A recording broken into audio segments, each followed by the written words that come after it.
Assalamualaikum warahmatullahi wabarakatuh. Perkenalkan, kami dari kelompok FPL kelas F. Di sini ada anggota Luhung Dongkono dengan NIM 184, Fatur Rahmat NIM 186, Alvito Brian Nugraha NIM 211, dan saya Atsua Igas NIM 215. Di sini kami membuat sebuah perancangan sistem pengembangan AI dalam aplikasi berbasis website pemilahan sampah bernama Soras untuk tugas RPL di sini. Oke, selanjutnya di sini untuk pendahuluan utamanya. Jadi untuk tujuan di sini pastinya untuk dokumentasi bagaimana program tersebut dikembangkan. Lalu audiens yang dituju pastinya ada beberapa, yaitu untuk developer untuk memahami kebutuhan, manajer proyek untuk merencanakan, mengatur dan mengawasi, penguji, pengguna akhir yaitu user, dan juga tim pemasaran dan bisnis. Selanjutnya ada pemangku kepentingan masuk organisasi. Nah, di sini terdapat batasan produk itu tersendiri untuk memberikan panduan interaktif nih dan menyediakan rekomendasi pengolahan sampah berdasarkan ketersediaan pengguna yang menggunakan pengembangan aplikasi tersebut. Lalu mendorong partisipatif masyarakat menjaga lingkungan melalui edukasi berbasis teknologi. Ini kita menggunakan SRS dan juga IEEE dan juga referensi yang tertera. Nah, seperti yang dijabarkan sebelumnya, jadi produk ini sebenarnya adalah sebuah website di mana pengembangan AI untuk seorang pengguna bisa mengetahui sebuah informasi mengenai pengolahan sampah yang diberikan. Semisal kayak terdapat sampah plastik, itu bisa untuk pengolahan apa saja tersebut akan diberikan informasi melalui pengembangan AI. Oke, fungsinya juga keberhasilan kebersihan, solusi interaktif, dan juga edukasi lingkungan. Nah, di sini untuk karakteristiknya di sini hanya terdapat untuk dari seorang user untuk menginsert data. Lalu lingkungan operasinya dapat platform utama yaitu berbasis web sehingga dapat diakses. Lalu perangkatnya di sini kami fleksibel yaitu bisa melalui desktop dan juga mobile. Dan pengoperasian juga mengikuti, jadi untuk mobile ada Android dan iOS, sehingga dari desktopnya juga ada Windows, macOS, dan juga distribusi Linux modern. Nah, untuk browser yang didukung terdapat Google Chrome, Mozilla Firefox, Edge, dan juga Safari untuk memastikan pengalaman.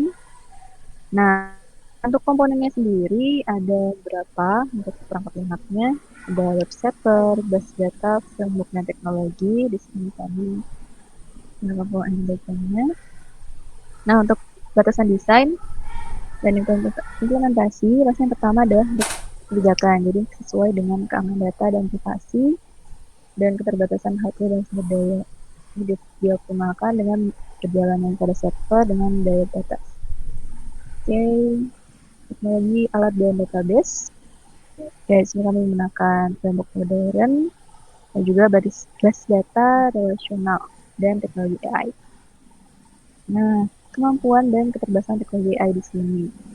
Pastinya yang pertama tuh untuk mengenerate jawaban. Jadi ketika user input sebuah pertanyaan, nanti akan diberikan otomatis jawaban tersebut. Juga untuk detection gambar, kami juga menyediakan fitur detection gambar yang diberikan. Nah, untuk persyaratannya sendiri terkait bahasa dan protokol komunikasinya, ini menggunakan bahasa pemrograman dan protokol komunikasi standar yang mendukung. Nah, pertimbangan keamanan. Nah, ini implementasinya berkeharusan meskipun batasan teknologi AI dapat mengarahkan integrasi seluruh keamanan. Selanjutnya terdapat dokumentasi pengguna. Yang pertama pastinya ada pengembangan sistem, lalu untuk navigasi dan antar muka pengguna, kebersihan, solusi interaktif, dan edukasi lingkungan.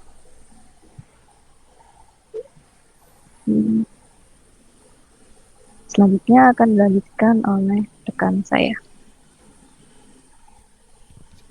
Baik, di sini kami menggunakan pendekatan agile untuk pengembangan perangkat lunak kami.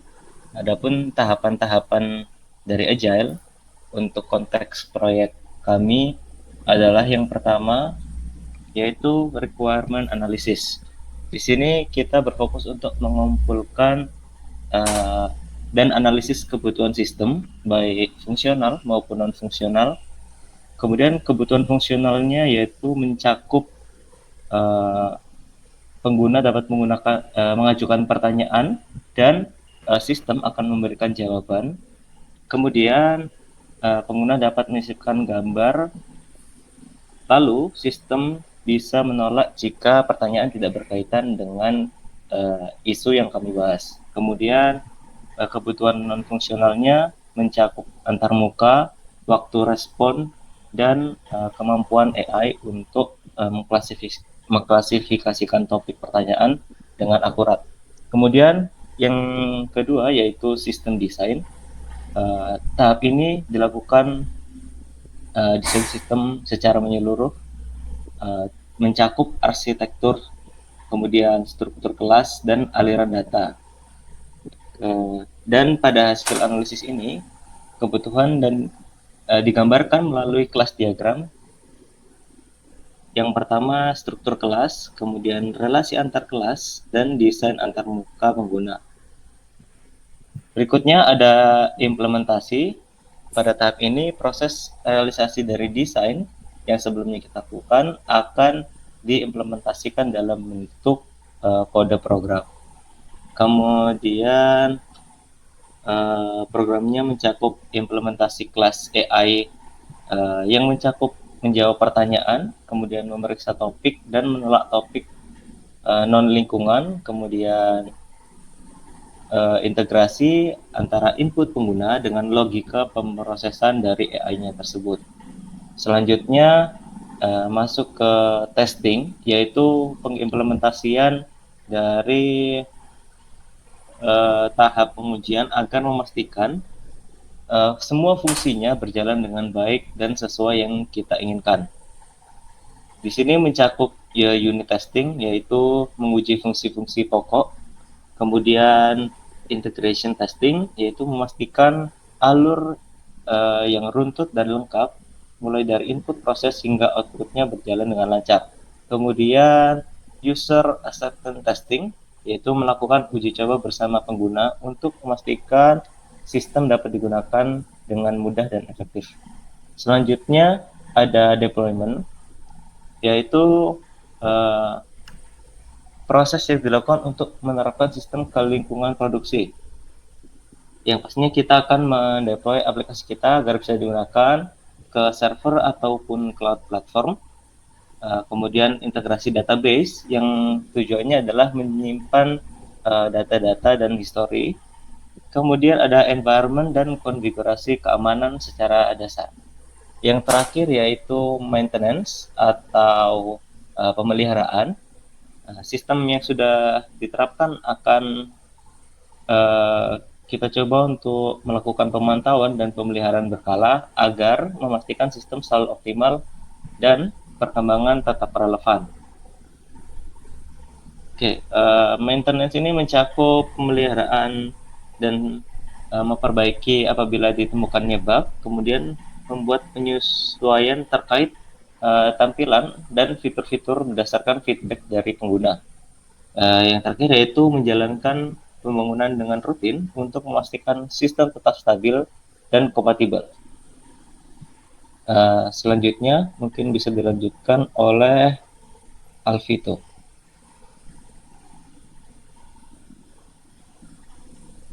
Baik, selanjutnya di sini saya akan menjelaskan diagram dari aplikasi yang kami buat. Nah, yang pertama di sini ada use case diagram. Jadi ada satu entitas yaitu user, yang dimana user tersebut bisa membuka history chat dan juga mengajukan pertanyaan. mengajukan pertanyaan ini sudah extend dengan mendapatkan jawaban dari pertanyaan dan juga menerima pesan penolakan untuk topik yang non lingkungan. Ketika pertanyaan berhasil ditanyakan atau sudah selesai memberikan pertanyaan, user bisa menghapus history chat. Dan juga history chat ini akan menghapus jawaban yang tersimpan setelah kita mengajukan pertanyaan. Selanjutnya ada activity diagram.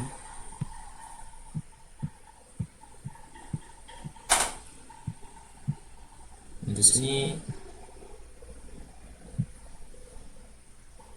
di sini yang pertama, ketika user mulai untuk menggunakan aplikasi, di sini ada sebuah kondisi di mana user bisa mengirim pertanyaan atau menghapus history chat. Jika user melakukan kirim pertanyaan, maka user akan input pertanyaan terlebih dahulu, kemudian pertanyaan akan difilter apakah pertanyaan tersebut merupakan topik lingkungan atau bukan. Jika pertanyaan merupakan topik lingkungan, maka masuk ke dalam proses input, menampilkan hasil dan juga hasilnya akan disimpan. Dan jika pertanyaan bukan topik lingkungan, maka aplikasi akan memberikan penolakan untuk menjawab pertanyaan tersebut. Selanjutnya, jika user memilih aksi untuk hapus history chat, di situ history chat akan melakukan konfirmasi hapus, dan jika dikonfirmasi maka history chat akan terhapus, dan jika tidak dikonfirmasi akan fatal untuk dihapus. Selanjutnya mungkin kita bisa lanjut ke kelas diagram. Di sini ada user yang berisi string nama. User ini juga bisa melakukan mengajukan pertanyaan, melihat jawaban, dan melihat gambar. Kemudian user juga bisa menggunakan AI yang berisi string nama dan juga string versinya. AI ini bisa melakukan menjawab pertanyaan, memeriksa topik, kemudian menolak topik non lingkungan. Kemudian user akan memberikan pertanyaan dan AI akan menjawab. Dan dari pertanyaan tersebut akan menghasilkan sebuah jawaban. Mungkin dari diagram cukup sampai di situ. Kita bisa lanjut langsung ke program yang akan dijelaskan oleh teman saya, Fatul Rahman.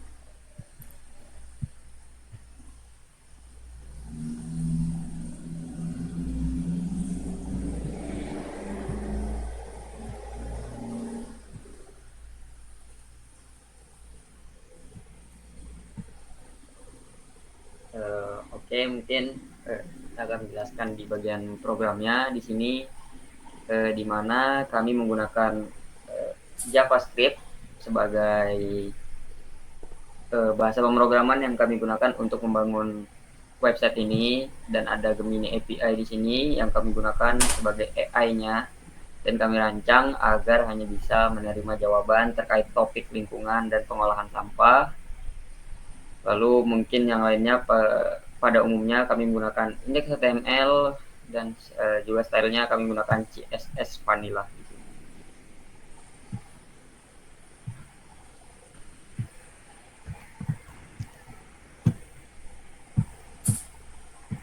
Oke, mungkin di sini gambaran AI-nya seperti ini dengan bertemakan hijau ya, sesuai dengan topiknya yaitu lingkungan, jadi mengambil tema warna hijau. Di sini kami menggunakan juga tema seperti chat WhatsApp, karena mungkin user akan lebih mudah dan lebih nyaman nantinya untuk memberikan pertanyaan, karena nanti jawabannya seperti sedang chatan dengan temannya. Itu di sini ada beberapa fitur mungkin yang ada di dalam chat ini, mungkin kita akan coba di sini.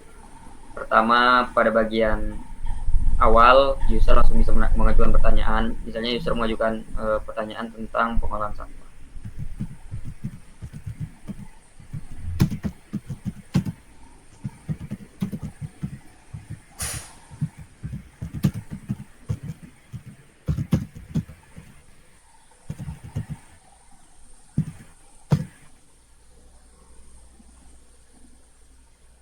Nah, setelah mengajukan pertanyaan, AI yang kami sediakan akan menjawabnya,